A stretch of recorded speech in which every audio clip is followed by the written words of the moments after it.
안녕하세요. 빛으로 교회 황영식 목사입니다. 여러분, 사랑은 온유하며 라는 말씀 들어보셨죠?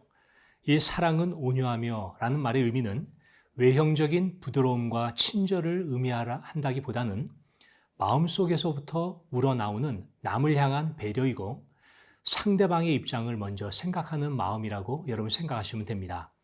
하나님의 백성들이 오늘 말씀을 통해서 실현해야 할 이웃 사랑을 여러분 한번 느껴보시기를 바랍니다. 오늘 하나님 말씀은 신명기 22장 1절로 12절 말씀입니다.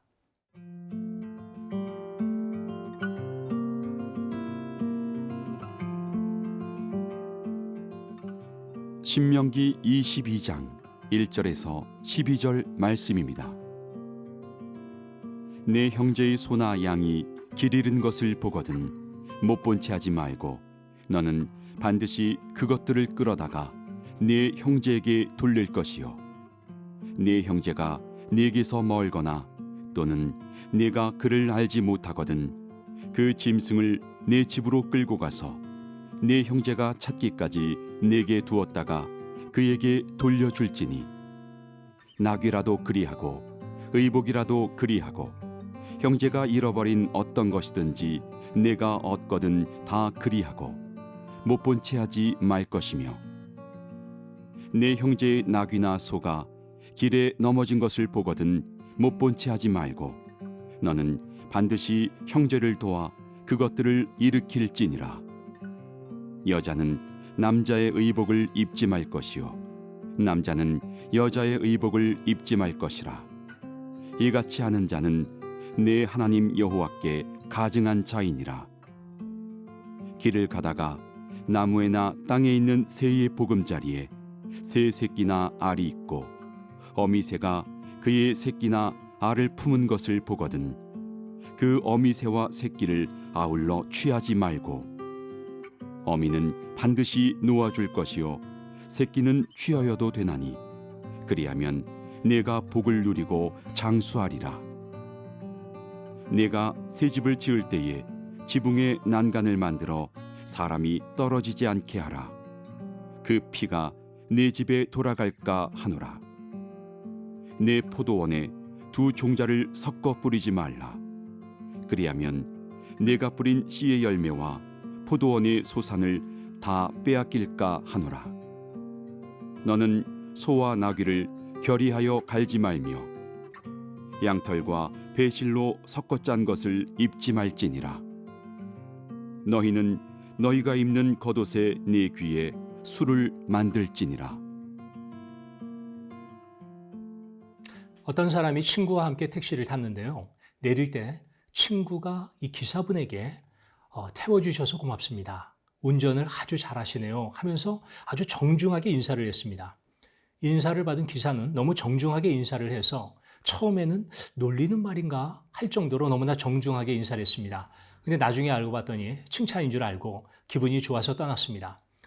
택시에서 내린 친구가 그 인사를 갖다 열심히 한 그 친구에게 물어봅니다. 왜 이렇게 인사를 갖다 정중하게 했냐고. 그랬더니 그 친구가 이렇게 얘기합니다. 나는 이 도시에 사랑을 다시 가져오기 위해서 지금 노력하고 있어. 이렇게 얘기하는 겁니다. 아니, 한 사람이 어떻게 이 도시에 사랑을 다시 가져올 수 있냐?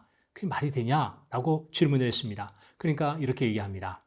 한 사람이 아니라 나는 그 택시 기사분의 하루를 기쁘게 했다고 믿어.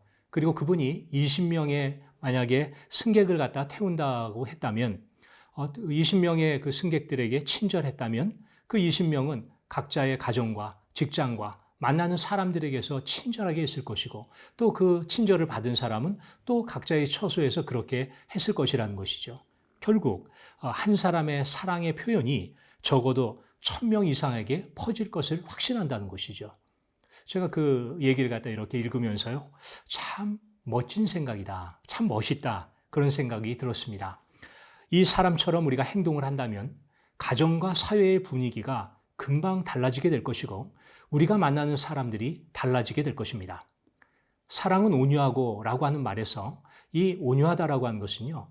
현재 시제적으로 보면 현재형으로 되어 있습니다. 현재형은 계속해서 진행이 된다는 것이죠. 하나님이 변함이 없으신 것처럼 일시적이어서는 안 되고 언제나 한결 같아야 된다는 말씀입니다. 무표정한 얼굴보다 웃음 띤 얼굴로 여러분 옆에 있는 분들에게 웃어주십시오. 또 다른 사람의 좋은 점을 보고 칭찬해 주십시오. 그리고 사랑을 듬뿍 담아서 따뜻하게 손을 한번 잡아주시길 바랍니다. 그게 바로 그리스도인이라는 것이죠. 그게 사랑이라는 것이죠. 유럽 어느 나라에서 연주회가 열렸습니다. 우리가 잘 아는 대로 연주를 하는 사람은 모두 예복을 입도록 되어 있었습니다. 지휘자도 연주자도 관객까지도 다 입어야 됐습니다. 그날 오케스트라를 지휘하는 사람은 가난한 사람이었습니다. 무명의 지휘자였습니다. 새로운 예복을 맞춰 입을 만한 여유가 없었습니다. 다 낡은 예전의 예복을 입고 나왔습니다. 그러나 그는 열의와 성의를 다 가지고서 지휘를 했습니다. 한참 팔을 갖다 힘차게 흔들다 보니까 낡은 예복이 견디지 못하고 찢어지고 말았습니다. 한 곡이 끝나고 났을 때는 도무지 그 옷을 입고 나올 수가 없었습니다. 어쩔 수 없이 그는 그 예복을 벗고서 셔츠 차림으로 무대에 섰습니다. 그 모습을 보면서 청중들 가운데는 눈살을 찌푸리는 사람도 있고 야유 섞인 웃음을 갖다가 내는 사람도 있었습니다. 그때에 맨 앞줄에 앉은 귀족 가운데 한 사람이 말없이 자기 웃옷을 벗었습니다. 그리고 그것을 보고 있던 바로 옆에 있던 사람도 옷을 갖다가 벗었습니다. 한 사람, 두 사람씩 옷을 벗었습니다. 무대 위에서 연주하던 오케스트라 단원들도 다 같이 자신들의 예복을 갖다가 벗었습니다. 그곳에 있는 모든 사람들이 웃옷을 벗었다는 것이죠. 그날 연주회는 그 어느 때보다도 감동적으로 끝날 수가 있었습니다. 여러분, 다른 사람의 실수와 잘못을 보셨습니까? 실패와 좌절 가운데 있는 분들을 여러분 지금 머릿속에 떠올리시는 분이 있습니까? 여러분, 지금 그 사람에게 있어서 필요한 것이 무엇인지를 생각을 하고 그것을 베풀어 주는 것, 그것이 바로 오늘 성경이 말하는 배려입니다. 친절입니다. 사랑입니다. 신명기 22장 4절에 보니까 내 형제의 낙이나 소가 길에 넘어진 것을 보거든 못 본 채 하지 말고 너는 반드시 형제를 도와 그것들을 일으킬지니라. 그냥 지나치지 말라는 것입니다. 저는 오늘 말씀을 통해서 여러분들이 내 주변에 있는 어려워하는 분들을 마음속에 다시 한번 새기시고 그분들을 위해서 실제적으로 도와주는 오늘 하루가 되어주시기를 부탁을 드립니다.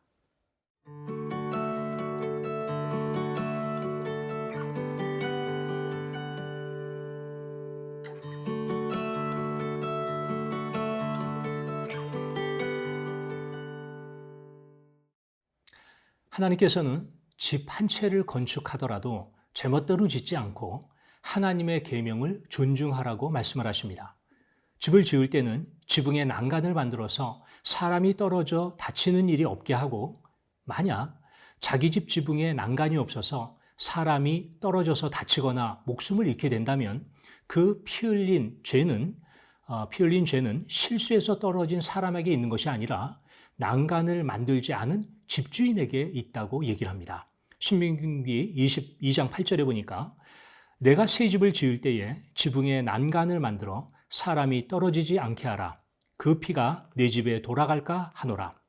이 말씀은 하나님께서 이스라엘 백성들이 아직 가나안 땅에 들어가지 못했지만 아주 세심한 규례를 미리 말씀해 주신다라고 생각을 하시면 됩니다. 저는 이걸 보면서 광야에 있는 사람들에게 집 짓는 얘기합니다. 얼마나 준비성이 많으십니까? 얼마나 자상하신 하나님이십니까? 저는 오늘 여러분의 마음 가운데에 혹시 슬픔과 외로움과 고통 가운데 있는 분이 있으시다면 하나님의 이 자상하신 품 안에 안겨서 위로받으시기를 축원을 드립니다. 그럼 오늘 말씀하시는 그 핵심 목적은 무엇입니까? 첫째, 하나님은 무엇보다도 인간의 생명을 신성시 여기신다는 것입니다. 지붕에 난간을 만드는 결정적인 이유는 고귀한 생명을 잃는 일이 없도록 하기 위해서 그런 것이죠. 또 둘째로 인간은 다른 사람의 생명에 대해서도 어느 정도의 책임을 안고 사는 존재라는 의식입니다. 예를 들어 어떤 사람이 바이러스, 아폴로 눈병이라고 하죠. 아폴로 눈병에 걸렸다고 가정해 봅시다. 이 사람이 눈을 비빈 후에 아무거나 그냥 만져서 다른 사람들에게 이 바이러스 눈병을 퍼뜨렸다면 이는 아주 잘못된 행동입니다. 요새 근래에도 보면 이런 분들이 가끔 있습니다. 이거 잘못된 겁니다. 자신에게 남의 생명에 대한 책임이 있기 때문에 스스로 건강관리를 하고 병을 옮기지 않도록 해야 한다는 것입니다.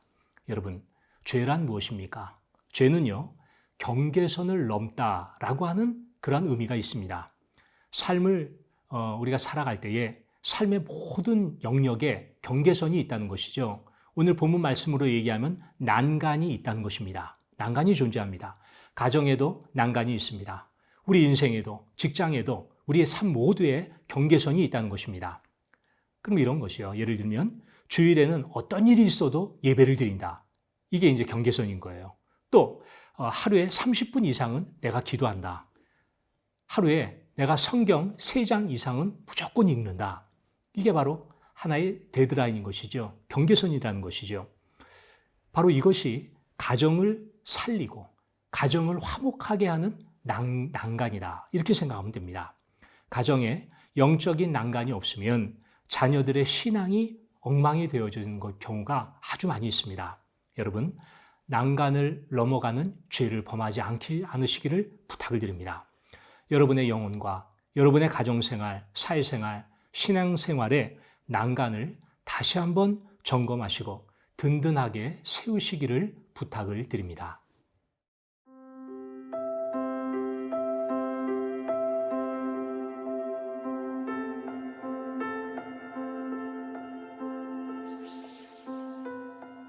그리스도인들이 이 땅에 사는 동안 늘 배려하며 인간의 생명을 존중하며 살기를 원합니다. 그러기 위해서는 하나님이 줄로 재어주신 경계선을 넘어가지 않게 하시고 저희들의 가정과 영혼을 늘 점검하는 거룩한 삶을 살게 하여 주옵소서.